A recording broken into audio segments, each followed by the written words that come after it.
Vous habituez la première dame, enfin vous avez habillé les premières dames américaines, Oui, c'est vrai. et notamment Melania Trump.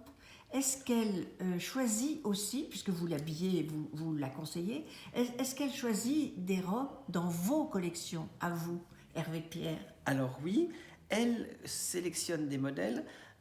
En fait, comme moi, je connais un peu son agenda un peu à l'avance.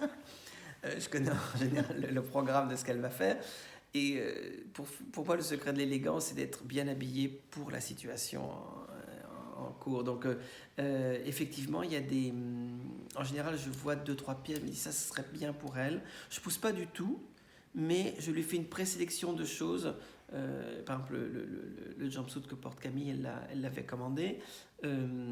Là, la collection, elle a vu quelques pièces en photo. Et je pense qu'elle va prendre 1 ou 2 pièces, oui, oui. Ça, en général, oui, il n'y a pas de... Moi, j'avais adoré, j'aurais très bien vu ça pour elle, cette robe du soir trench. Elle ne l'a pas choisie. Alors non, elle ne l'a pas choisi. Oh là là, c'est Elle ne l'a dommage. pas choisi. Elle a préféré le jumpsuit à la place, qui est un peu dans le même esprit. Mais non, elle ne l'a pas choisi. En revanche, il y a une chose qu'on avait fait aussi au tout début. Il m'est arrivé de faire une robe pour elle complètement sous mon nom, sans que ce soit passé par l'atelier. Et en fait, les clientes nous ont dit on veut absolument cette robe, donc on l'a mis dans la collection. Oui. Mais en général, ce que je fais pour la première dame, c'est que si elle prend une robe, c'est rare que ce soit exactement ou la même couleur. J'essaie de lui donner au moins une exclusivité ou dans la couleur ou dans, par exemple, le jumpsuit, elle l'a commandé sans les épaulettes. Elle m'a dit je préfère sans épaulettes. Donc c'est un petit détail comme ça. Donc ça, oui, ça c'est quelque chose de possible et ça l'amuse.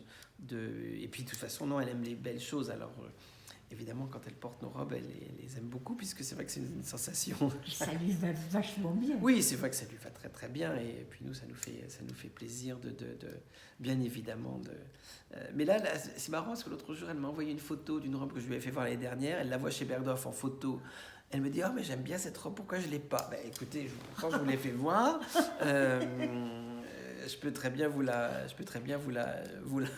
recouper. C'est pas très grave. Elle dit, j'ai pas dû la... Je dis, écoutez, non, vous mentez, je vous l'ai fait voir. Mais peut-être qu'à l'époque, elle n'était pas... Elle n'était pas disponible pour ça. Pour ça, elle avait la tête ailleurs, peut-être, c'est pas grave. Donc, mais voilà. vous entendez bien, voilà. Oui, hein? Ça, je m'entends très bien avec elle. Ça, j'ai beaucoup de chance. Et elle vous aime beaucoup. Oui, on s'aime bien. Mais vous savez, ça fait maintenant 3 ans, donc... on s'entend bien, donc et c'est aussi un peu grâce à elle. Enfin, c'est vrai que mon nom a été mis sur le j'étais un peu plus dans l'ombre, et c'est pour ça que ça a été un peu plus. Et puis ça nous a amusé avec Nicolas. C'est Nicolas qui a drapé la robe d'inauguration, donc c'était un joli projet pour.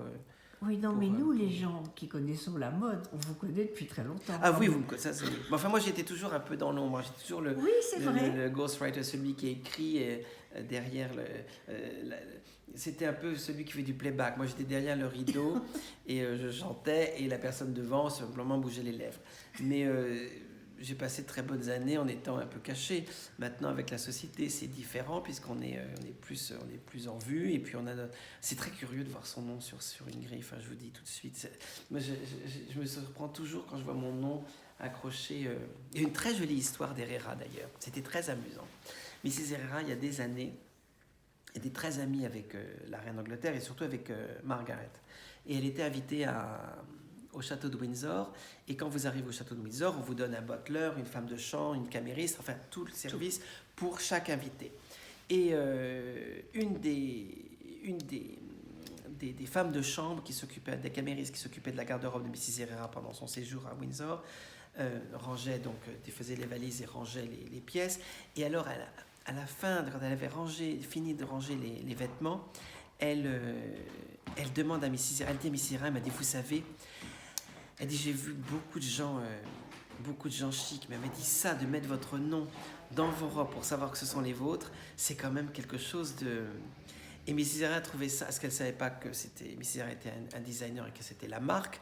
Elle pensait qu'elle était comme au collège. Et Mrs. Herrera lui dit, oui, j'ai gardé cette habitude quand j'étais au collège et jeune fille de mettre mon nom sur mes sweaters pour ne pas les perdre, ou si je le perdais, de savoir que c'était le mien. Et je trouve que c'est une histoire absolument... mais c'est divin, un truc comme ça. Et alors, la deuxième chose, elle lui avait dit, c'est la classe, elle lui avait dit, vous savez, madame, j'ai une faveur à vous demander.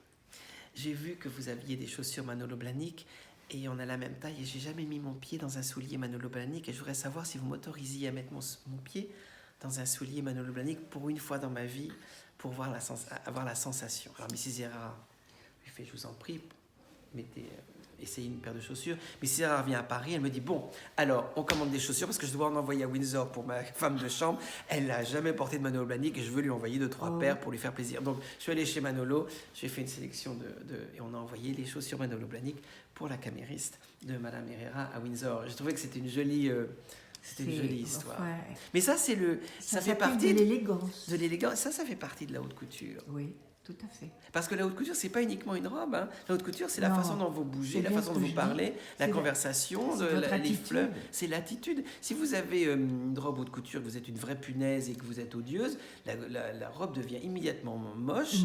Et puis et le diamant s'éteint. Et le diamant s'éteint. Voilà, c'est joliment dit. Donc, et ça m'avait amusé, l'histoire de la chaussure. Et puis l'histoire de... Vous avez mis votre nom comme si... c'est mignon, non? Cute, hein. C'est mignon. C'est vraiment cute. On regarde la collection.